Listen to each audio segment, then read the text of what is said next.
Have you ever wondered why the stronger and more independent a woman becomes, the more fragile her marriage seems to get? Why does a woman's success sometimes create distance rather than intimacy? Is modern empowerment unknowingly planting the seeds of separation? Welcome back to the channel. I'm truly grateful you're here. Today we explore a topic that sits at the crossroads of tradition, modernity, love, and self-realization. In a world that champions independence, especially for women, we ask, why is the very thing that empowers women also making marriage more vulnerable? This is not a criticism but a compassionate, courageous reflection inspired by one of the most revered spiritual minds of the last century, Master Guang. His teachings, though rooted in the early 20th century, speak uncannily to the dilemmas of our modern lives. His wisdom doesn't advocate suppression of women's rights. Rather, it reveals the delicate art of balance between strength and softness, between the self and the relationship, between modern power and ancient grace. Let us start with a question that's been whispered in therapists' offices, debated on podcasts, and typed into search engines late at night. Why do so many competent, smart, and accomplished women find themselves struggling in love? It's a question that doesn't have one answer, but it has 1,000 starting points. And perhaps the clearest one lies in understanding the nature of energy within relationships. Master Guang once said, in any household, if the woman carries the virtue of humility, and the man the responsibility of integrity, the family will flourish for generations. This is not a call for submissiveness, it is a call for wisdom. And wisdom knows, not every battle needs to be fought with fire. Some are best won with water. Let us revisit a true story that echoes this. In a province south of the Yangtze River lived a woman named Lan Xin. She was brilliant, having graduated top of her class in university, and leading her own business by the time she was 30. When she married a gentle, kind man named Rui, they were a vision of the modern couple.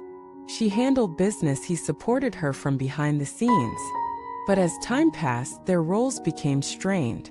Lan Xin, proud of her achievements, began to dismiss Rui's contributions. She corrected him in public.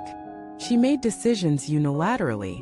And when Rui began to withdraw emotionally, she saw it as weakness, not pain.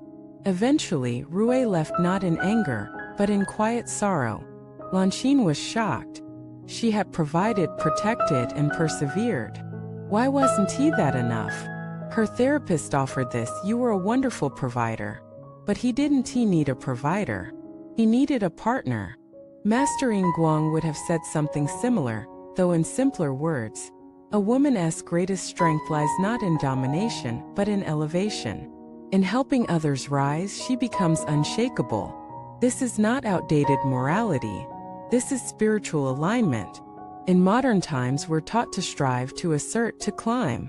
And these are powerful skills in business, in academia, in leadership. But in love, they must be paired with gentleness, receptivity, and space. When both partners become mountains, who becomes the valley? Who allows space for rest? Who listens without seeking to win? Master Guang often emphasized the concept of female virtue, not as blind obedience, but as enlightened relational intelligence. He taught that true virtue is flexible, responsive, and rooted in empathy. That when a woman embodies grace, not passivity, but radiant grace, she becomes the center of harmony in the home. It's easy to misunderstand this. Many think, shouldn't men be more understanding, more modern, less fragile? And yes, men too must evolve. They must learn to admire strength without feeling threatened, to share power rather than possess it. But spiritual teachings remind us that relationships are not wars for dominance, they are gardens for cultivation. And different flowers require different care. Let us turn to another example. Diana, a lawyer in her 40s, had climbed the ranks in her firm. She was known for her intellect, her drive, and her flawless execution. But at home she faced a different reality. Her husband felt invisible. Her children feared disappointing her. Her home was immaculate but void of warmth. One night, her daughter left a note on her pillow. I don't need you to be perfect. I need you to be present. Diana broke down. That night marked the beginning of a transformation. She began to listen more, to soften her language, to ask rather than instruct. And in doing so, she discovered a strength she had long forgotten, the strength to receive. Master Guang once wrote, "The sharp sword cuts, but the soft silk endures. That which bends will not break." He was pointing toward a profound truth. Softness is not weakness. It is spiritual elegance. It's the grace that turns conflict into cooperation, resistance into respect. So what happens when independence forgets intimacy? When achievement overshadows affection? You get what we're seeing today. High divorce rates, emotional burnout, single parenting not by choice but by disillusionment. This isn't a female issue or a male issue, it's a human issue. A relational issue. We have mastered building empires but forgotten how to build homes. And that's why we turn back to the timeless teachings. Master Guang didn't ask women to shrink. He asked them to shine differently. He asked that their light not blind others but guide them. He reminded us that respect is more magnetic than control. That in relationships, the strongest person is often the one who speaks last, listens first, and loves with patience. Does this mean women should give up their power? Absolutely not. It means we redefine power. Power is the ability to transform a harsh moment with a kind word, to lead without needing applause, to be rooted enough to let others bloom beside you. That kind of power doesn't cause fear. It cultivates reverence. It creates homes where love is not a performance but a presence. So what can we do? How do modern women walk this tightrope of independence and intimacy? Start by returning to the heart.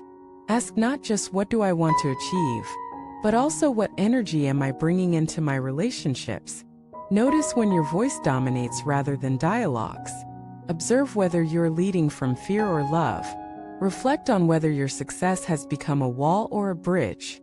And most importantly, remember that in the quiet moments at the dinner table, during a conversation before sleep, in the way you respond to criticism, you shape your family's destiny. No decree, no law, no contract can hold a family together like the soft, conscious presence of a loving woman. Master Guang saw this 100 years ago. He watched families rise and fall not through wealth or misfortune, but through virtue and neglect. In one of his letters, he wrote, "A woman's conduct is the pivot upon which harmony turns. If she embodies peace, all will follow." This is not a burden. It is a blessing. Because when a woman realizes that her strength lies not in overpowering but in overflowing with grace, she becomes a true force of nature like the ocean, calm and deep, yet capable of moving mountains. Thank you for watching this video. If this message resonated with your experience or opened a new perspective, please support our channel by subscribing, leaving a comment, or sharing this with someone who might need it. Until next time, may you walk with dignity, speak with compassion, and love with wisdom.